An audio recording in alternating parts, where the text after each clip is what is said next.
C'est la première émission de l'année, un peu endeuillée, puisque nous avons appris hier et aujourd'hui cette catastrophe qui s'est passée en France hexagonale, à Paris plus précisément.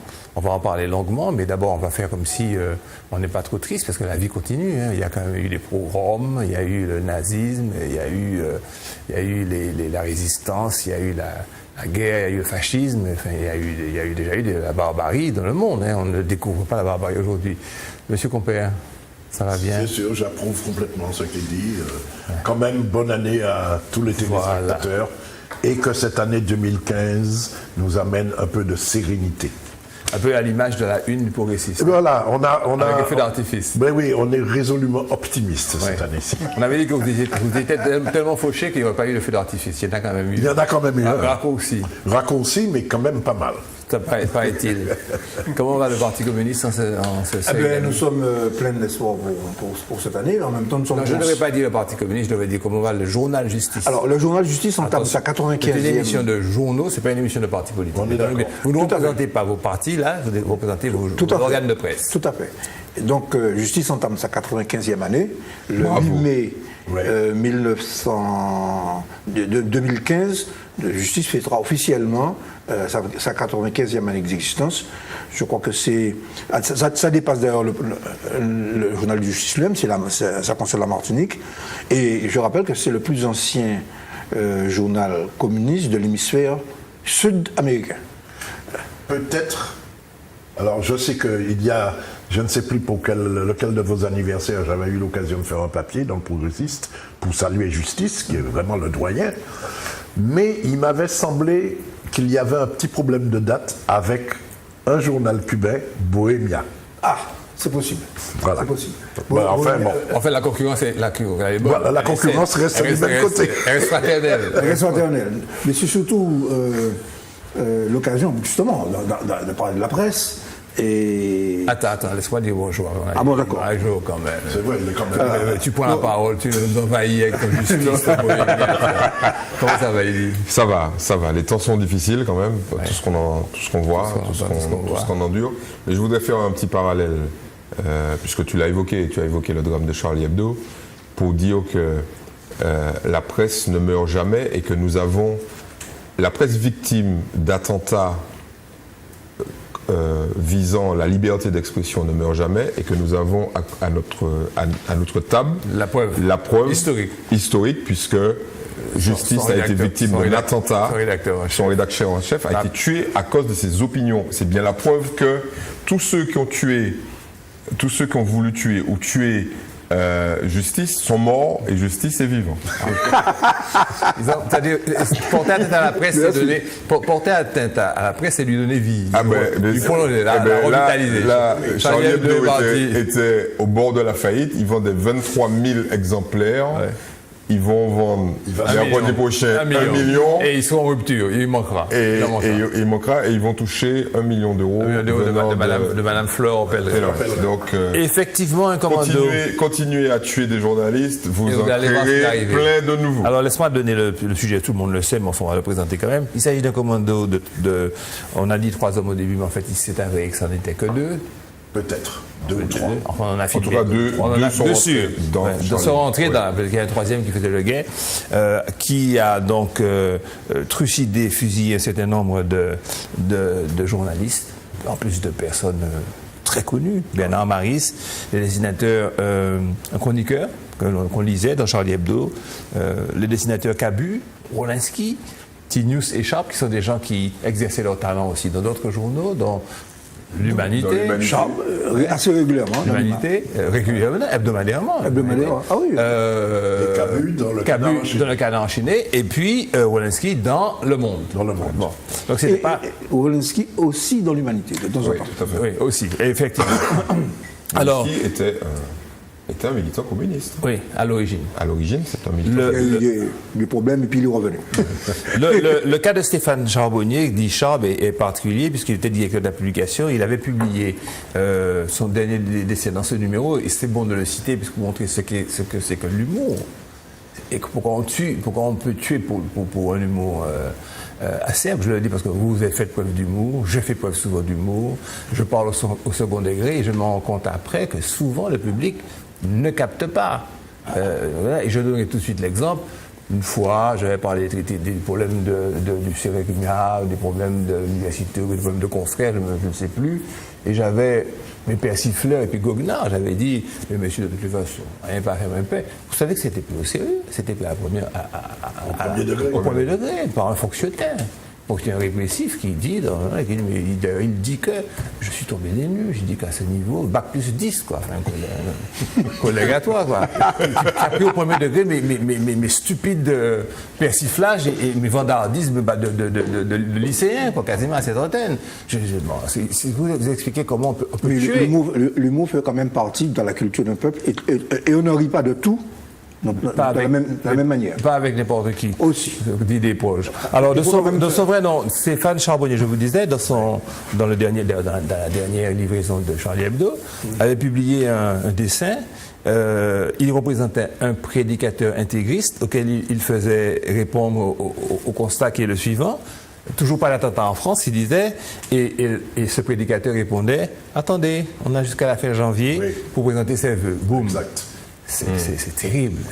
Le dernier dessin, prémonitoire, le dernier dessin d'un homme qui va mourir.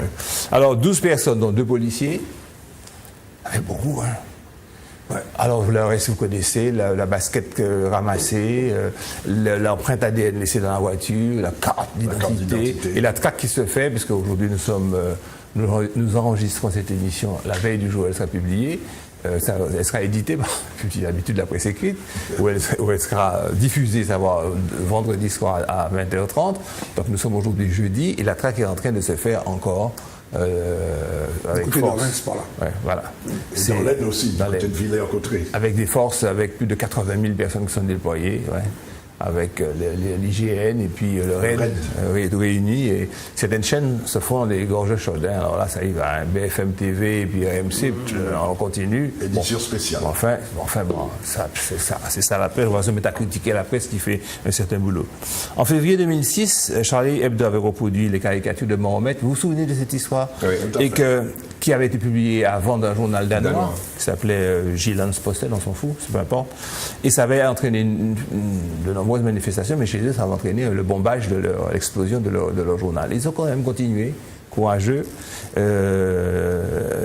ont été poursuivis en justice par la Grande Mosquée de Paris, l'Union des organisations islamiques de France. Vous allez voir pourquoi je les cite toutes. La Ligue islamique mondiale. Et l'hebdomadaire aura gagné finalement son procès à l'encontre de ces organisations islamiques, qui sont tous venus cette fois-là et qui se sont même prêtés à une prière commune de tous ces différents sur les lieux, sur l'emplacement. Ce qui est quand même intéressant sociologiquement, sinon philosophiquement, comme on le veut, on le prend comme on le veut, ce qui est quand même intéressant. Qu'est-ce que j'ai à vous dire encore?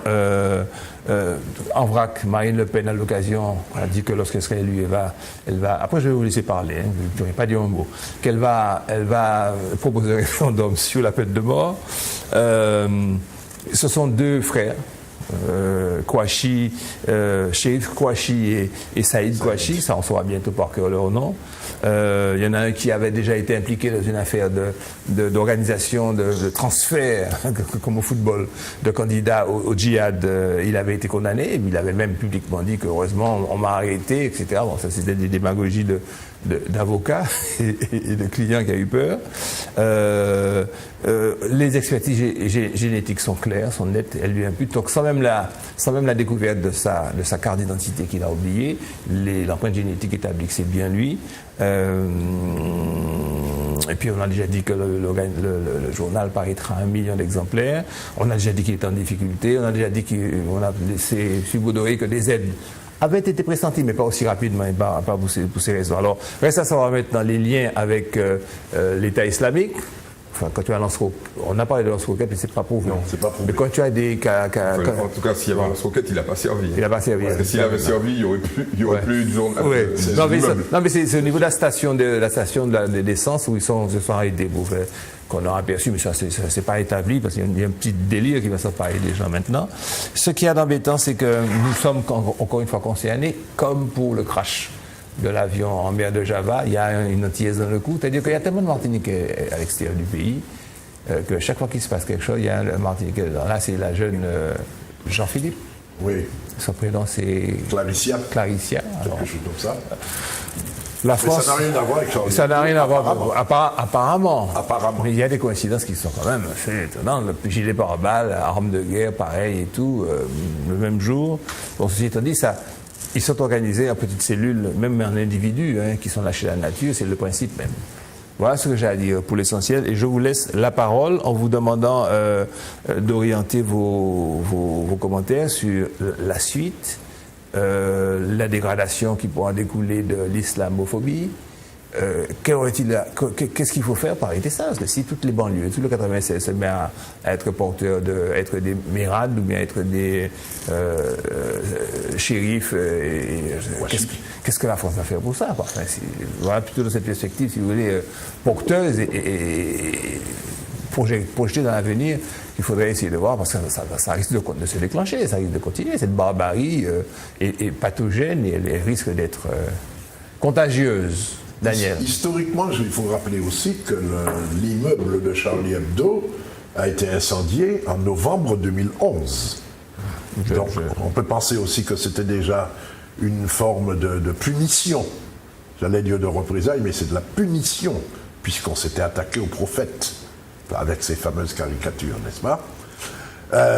Dire aussi que me vient le mot de Voltaire que je cite...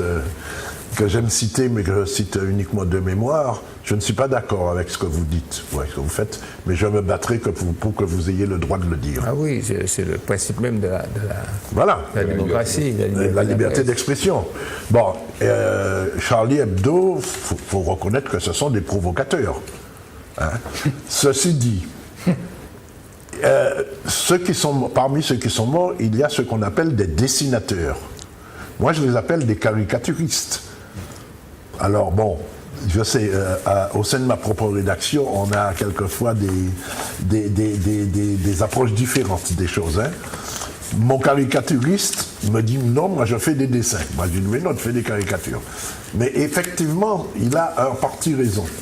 Parce que le propre de la caricature, c'est de grossir les traits, de déformer les traits.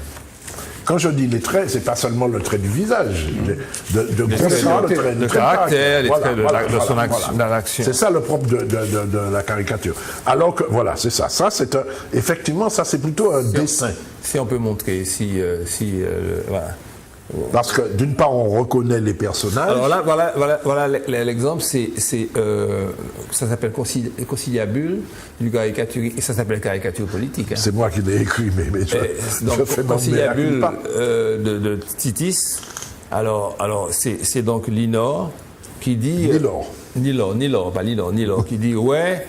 Mais non c'est d'abord à zéro qui dit. Non, c'est pas à zéro. Ah, tu vois, hein? C'est qui alors? C'est marqué RT sur sa chemise. Raymond Théodose. Ah oui, Raymond Théodose de Rivière-Pilote. De Rivière-Pilote. Ah ouais, donc, effectivement, ça lui ressemble.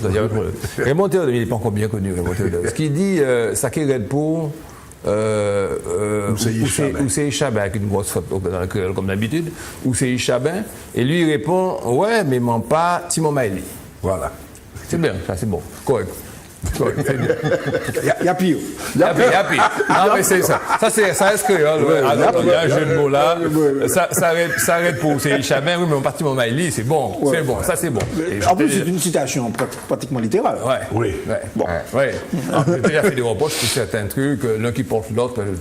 Oui, bon, ben. Mais là, ça c'est bon. C'est bon. Bon. Et puis tu sais que maintenant, je ne vais plus me permettre de critiquer aucune caricature, aucun dessin. Faites des caricatures, faites Marie-Jeanne à l'envers, pas vous, mais vous, à justice, mettez Césaire, Capolade, etc. Vous aurez raison. Donc, dorénavant, je ne critique plus les caricatures. Donc, pour un caricaturiste, il n'y a pas de crime de lèse-majesté. Ouais. C'est là que je voulais arriver, n'est-ce pas? Donc, même quand je dis que les dessinateurs de Charlie Hebdo sont des provocateurs, c'est vrai, ça ne veut pas dire que je les condamne autant. Même si je n'apprécie pas forcément tout ce qu'ils font. Mais d'abord, ils ont le droit de le faire, et il faut se battre pour conserver ce droit à eux comme à d'autres. Est-ce que tu as le sentiment qu'ils provoquaient gratuitement? Moi, je vais m'abriter derrière ton petit doigt.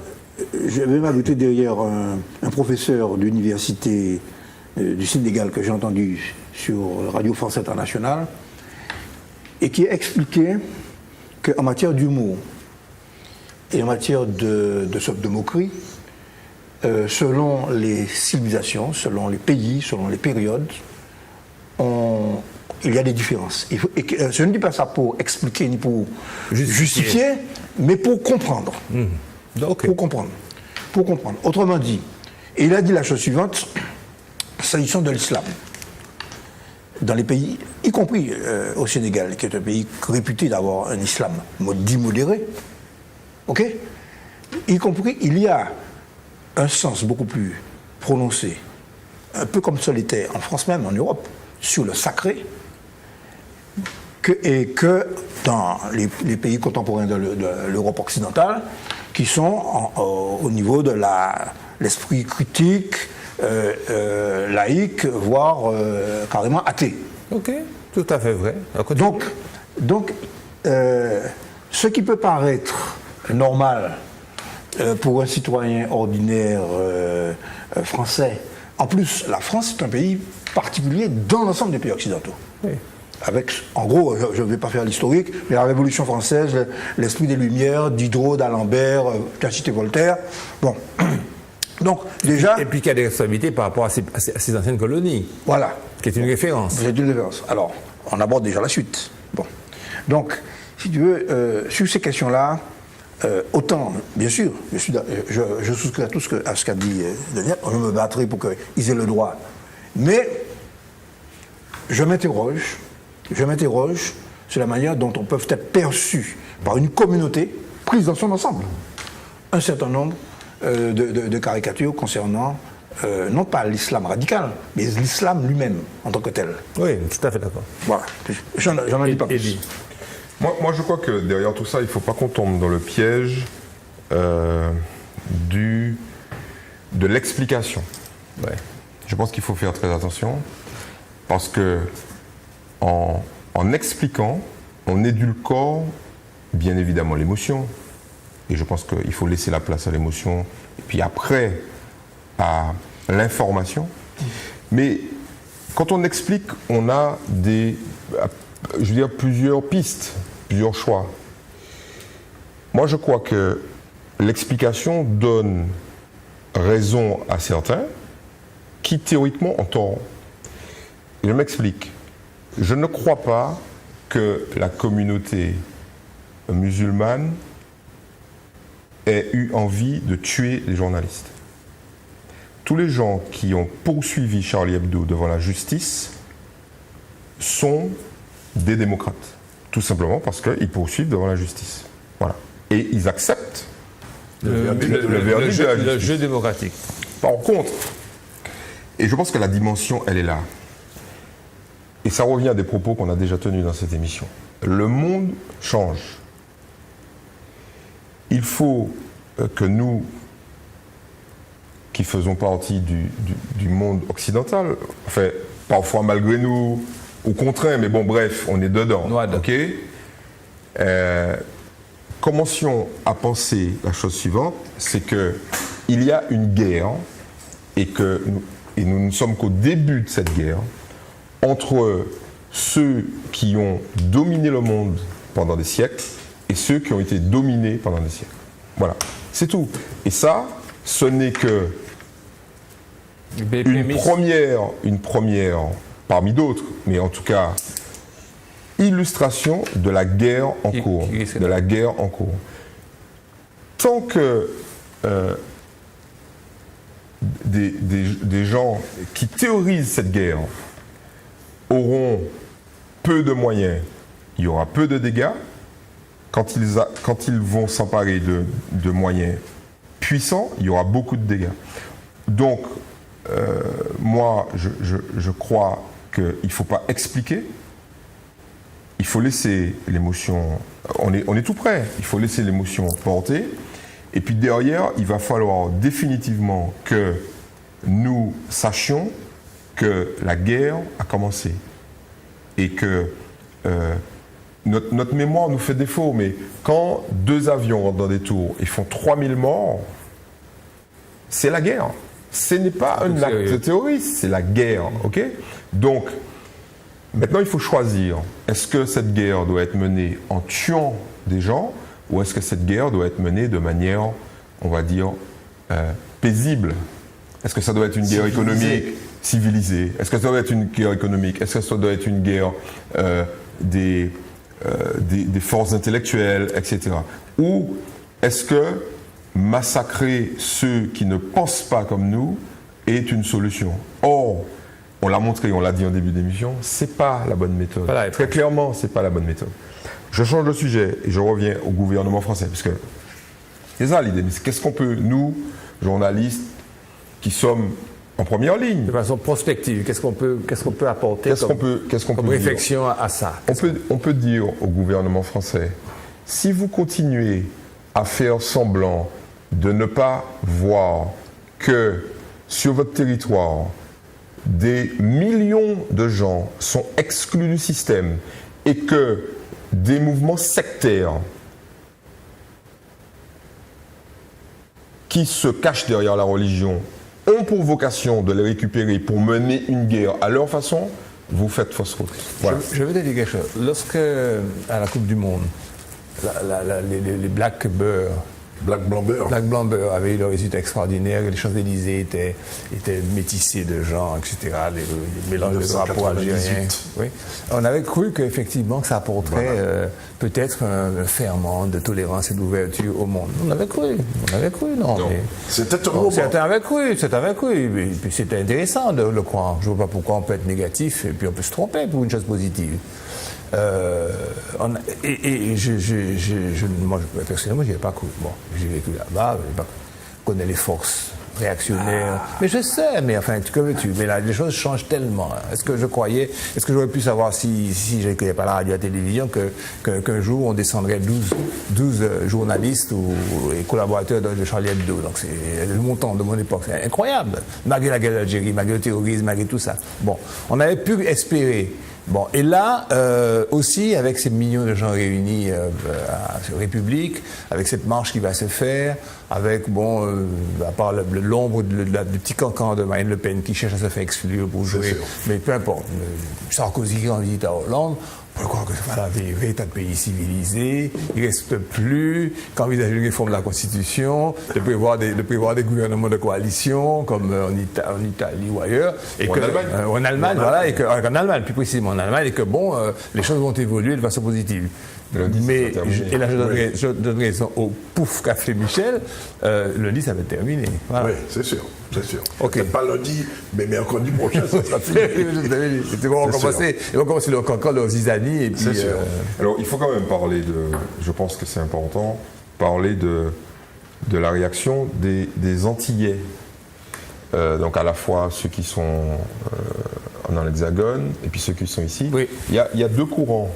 Il y a un courant qui applaudit l'acte barbare. Oui, absolument. Très clairement, ça se voit sur les réseaux sociaux. Des gens qui disent oui, ils ont eu ce qu'ils méritaient, etc. Et puis il y a un courant qui condamne. Et ce courant qui condamne est composé de deux branches.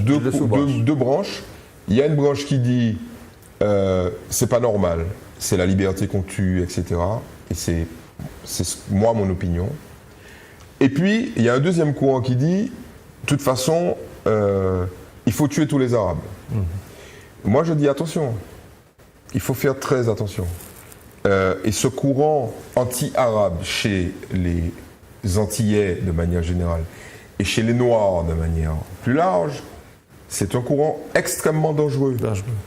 Pour une raison simple. Et plus important qu'on pourrait le croire. Ah ben, à mon avis, il est structurel. Bon, il est dangereux pour quelle raison? Parce qu'il y a une évolution sociologique, voire démographique, en cours, j'allais dire socioculturelle.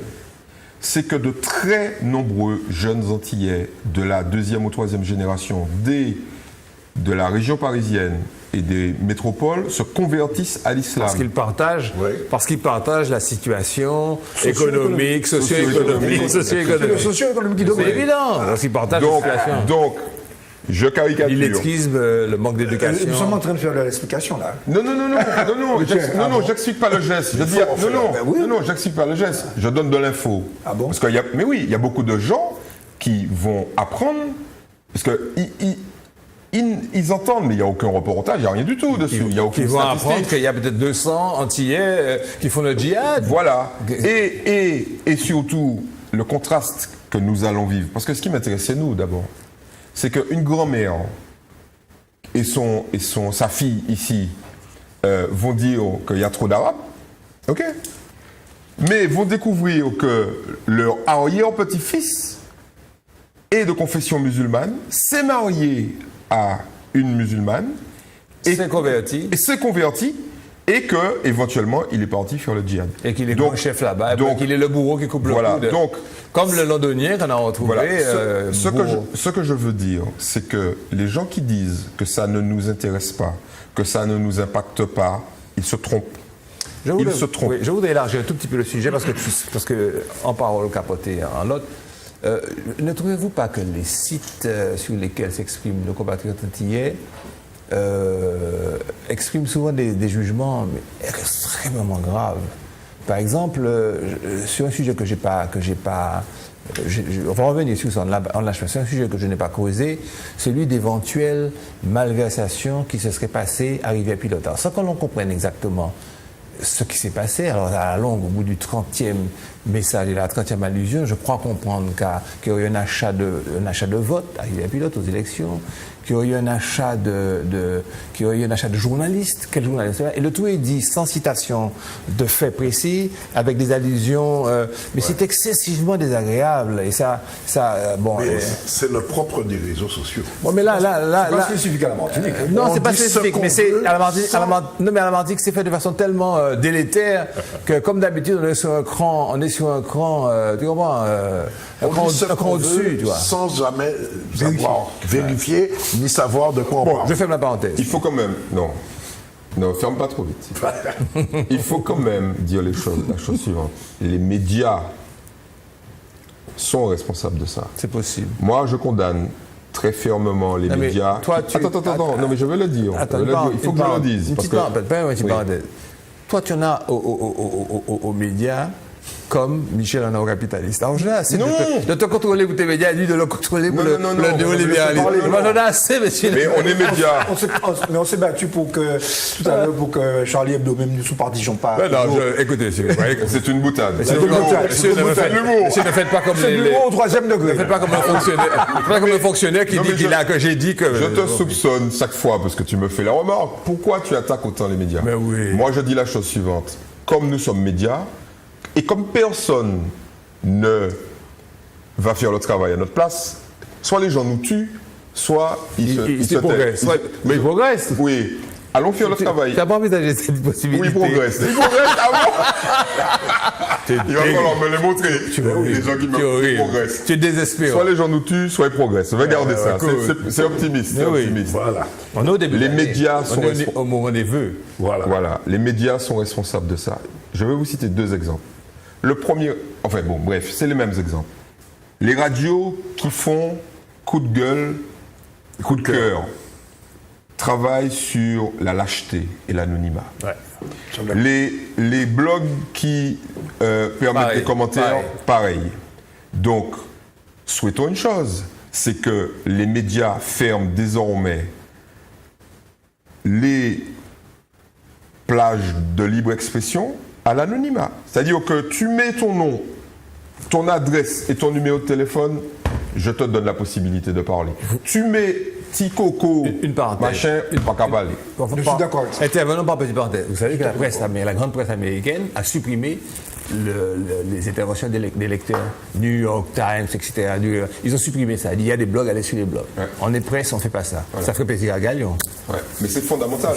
Sauf que la presse écrite publie tous les jours des SMS. La presse écrite fait la même chose. C'est avec des surnoms. Hein. Oui, donc c'est anonyme. Non, mais c'est anonyme. Donc, si nous avions un conseil et un souhait à donner à nos confrères qui pratiquent cette politique de complicité avec, comment on pourrait appeler ça? Perversion. Oui, ça va au-delà de la perversion.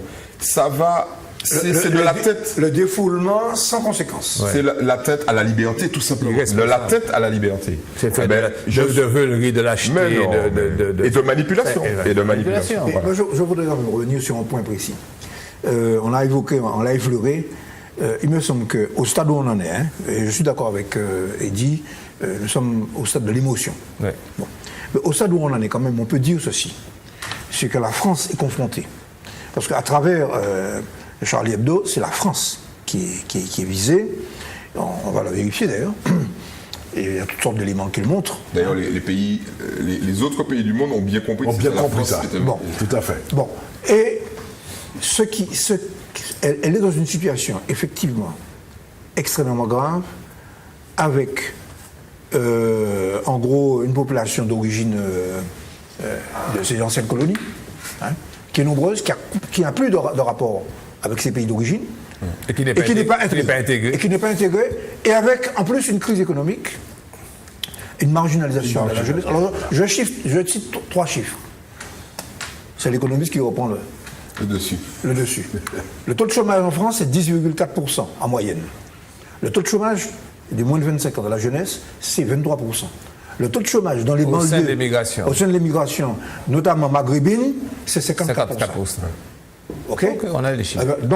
Donc c'est clair. Et ils sont pas intégrés, ils sont rejetés, ils sont discriminés, et n'importe quel prédicateur. Voilà.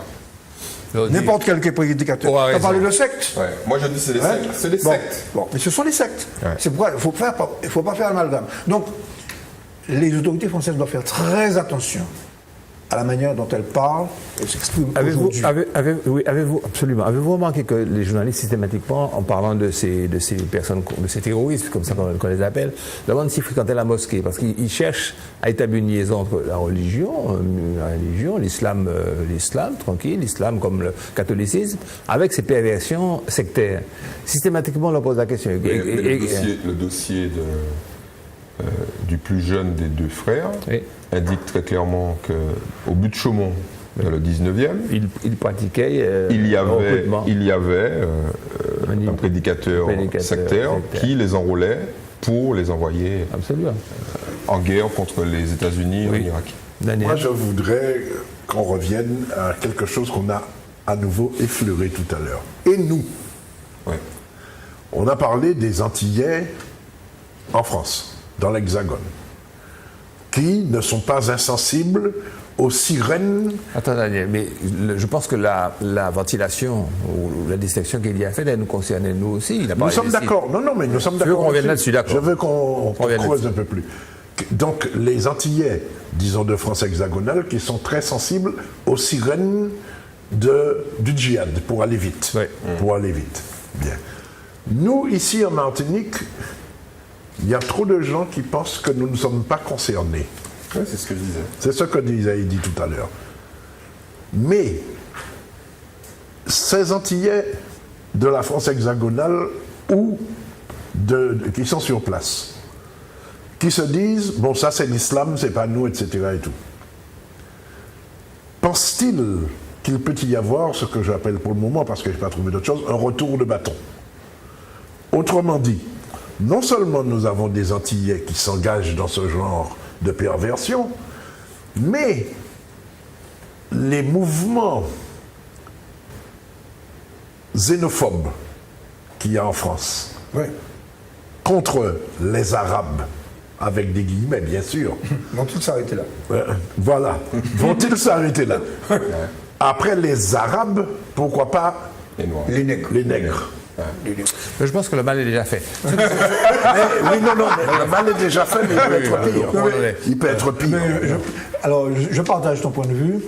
Et au cours de la fameuse réunion dont nous parlions off, que j'ai animé pour un maire communiste de la région parisienne qui était aux prises avec ce problème dans sa commune. Dis le problème, parce que... Alors, le problème, c'est qu'un maire communiste de la région parisienne, à l'occasion de la fête de l'humanité, m'a demandé de faire une conférence pour les Antillais, parce qu'il constate de plus en plus de conversions, notamment chez les jeunes Antillais. Il ne les contrôle plus. Il les contrôle plus. Et il a dit, bon, si c'est un Martiniquais qui leur parle, peut-être que ce sera mieux que moi. Que moi.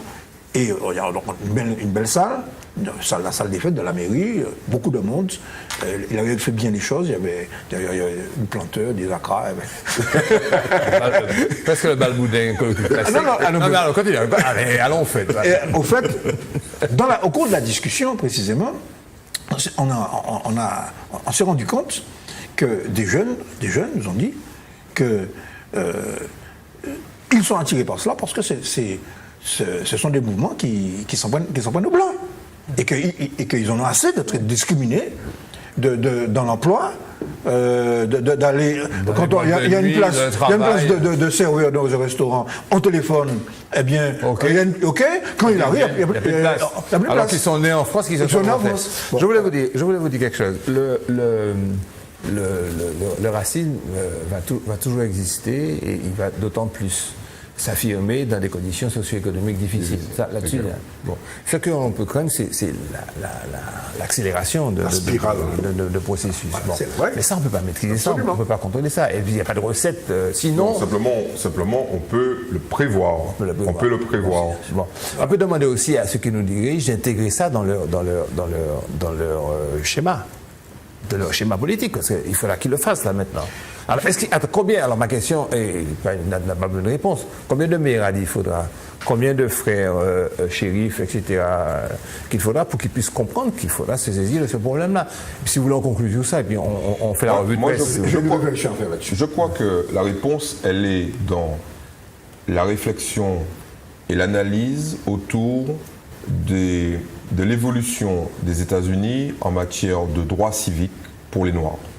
Je pense que il y a 2 présidents américains, 3 bon, si on prend un peu Nixon à la fin, mais bon, 2 présidents, Kennedy, Johnson, qui ont compris que s'ils ne faisaient pas la révolution sur le plan, on va dire, législatif. La discrimination positive et autres, mais tu sais. Non, attention, c'est très important. C'est pas l'idée de prendre des lois qui autorisent un blanc, un noir à s'asseoir sur le même banc qu'un blanc. C'est pas ça. À réussir à des concours avec moins de points, laisse-moi aller jusqu'au bout. Je ne vais pas rentrer dans les détails, mais j'aime bien la notion de volonté politique. C'est de dire, OK. Non, mais là, on est d'accord. Non, mais attends. Donc, je résume. Si le gouvernement français dit, bon, écoutez, on a, ne serait-ce que pour les Français d'origine nord-africaine, on a 5 millions de personnes. 5 millions. Continue.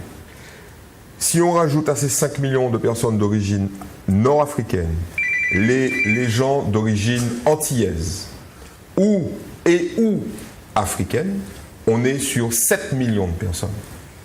On ne peut décemment pas se priver, réflexion politique pure, pragmatique, se priver ni de l'intelligence de ces gens-là, de force de travail, ni de leur niveau potentiel de consommation. Et puis surtout que la France a investi pour les mal former, mais les former. Bon, donc la révolution intellectuelle et politique qu'il faut mener là, dans les années qui viennent, c'est de dire, faisons en sorte que ces gens-là n'aillent pas vers des solutions d'impasse. Voilà. Je te donne les obstacles qui sont... Donc, regardons ce que les Américains ont fait pour désamorcer. C'est pas complètement fini, c'est clair. Mais ils ont désamorcé avec un certain nombre de lois. Et c'est exactement ce qu'il faudrait faire. Oui. Parce que tu as un sens pratique.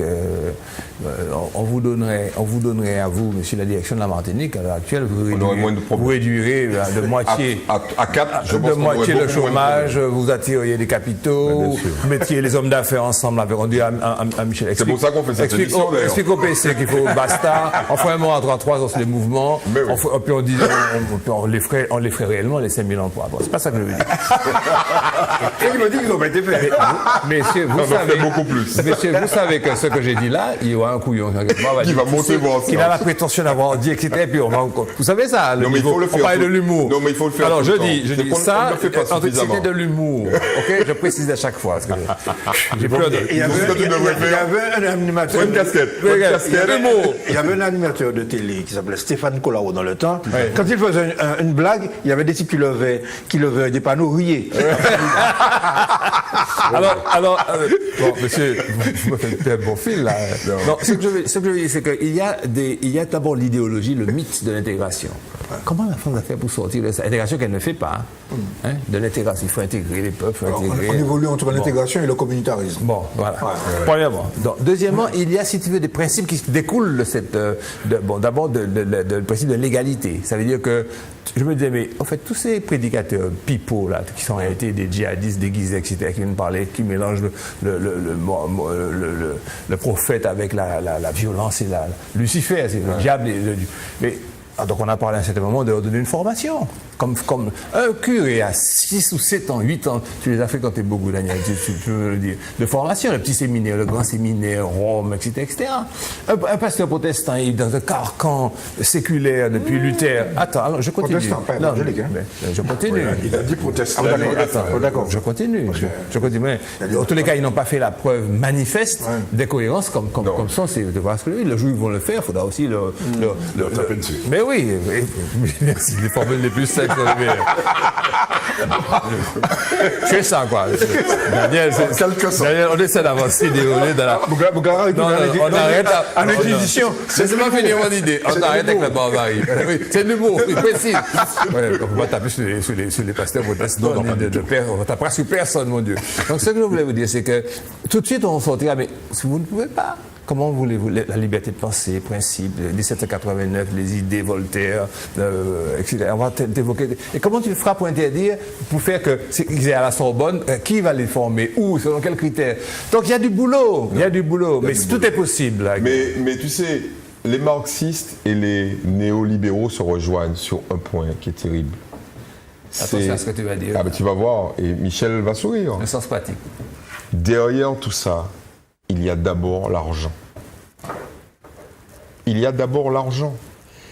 Quand je dis, reprenez les exemples des États-Unis, les types ont ouvert des lignes budgétaires. Ils ont dit, les frères, si on ne met pas du blé dans cette affaire-là, on pourra toujours évoquer des grands principes, machin. Rien pas qu'à y marcher. Oui, tout à fait d'accord. Ok, donc le gouvernement français doit ouvrir son chéquier et dire, messieurs, on va foutre du fric dans ces banlieues, on va foutre du fric dans des entreprises, on va faire en sorte que... C'est pas la seule solution, c'est pas le seul outil, mais c'est déjà cet outil. La misère économique conduit au terrorisme. Terminé. Immanquablement. On créera une obligation. On créera une obligation d'embauche comme pour les handicapés. Tu vas la prendre un nombre d'Algériens et tout. Ouais, mais ça, c'est le Conseil constitutionnel va tard. Non.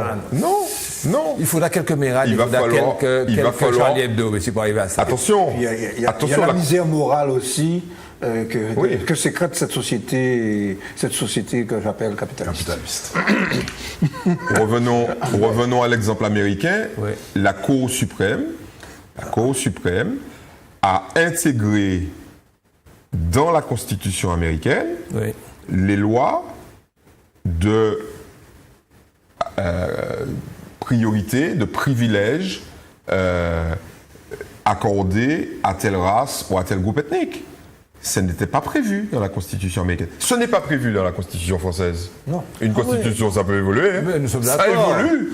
Mais nous sommes terminés. Mais Eddie, je suis d'accord. Les types j'ai entendu dans les manifestations, République une et indivisible. Hein. Non, oui, mais c'est ça. Mais oui, mais c'est toujours la Constitution. Oui, mais dans cette République une et indivisible, il y a la Polynésie, il y a la Nouvelle-Calédonie. La Nouvelle-Calédonie, c'est bien la quintessence de l'intelligence de François Mitterrand, qui a dit, bon les mecs, on va jamais s'en sortir. Vous vous rappelez quand même du nombre de morts qu'il y a eu. Il a dit, bon, on arrête ça, on arrête, ok.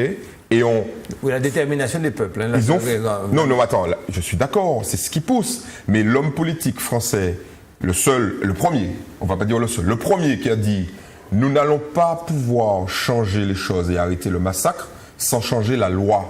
Il a changé la loi. Mais depuis, le processus est bloqué. Non, mais attends. Non, mais qu'est-ce que tu préfères? Parce que les Kanaks, ils ont l'Assemblée du Nord.